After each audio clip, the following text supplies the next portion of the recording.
ang taga Mindanao, si Manny Pacquiao ng Bukidnon. Ang mga Marcos, bilyon-bilyon, trilyon-trilyon ang korupsyon. Tapos ibubuto natin.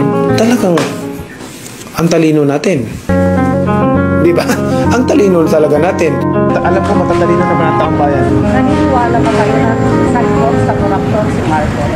Ayon sa Supreme Court, bakit hindi tayo maniniwala? Wala na tayong gobyerno kung hindi tayo maniniwala sa desisyon ng Supreme Court. Hindi rin malayong magkaroon ng martial law. Pagka si Bongbong ang magkakaroon ng martial law ulit. At yan ay pagsisihan ng taong bayan. Pag-isipan ninyong mabuti dahil ang pagsisisi laging nasa uli. Mark my word. Kung gusto nyong magkaroon tayo ng martial law ulit, then iboto nyo siya. Yun lang ang ano ko, ay malaki ang posibilidad na magkaroon tayo ng martial law. Maniwala kayo sa akin.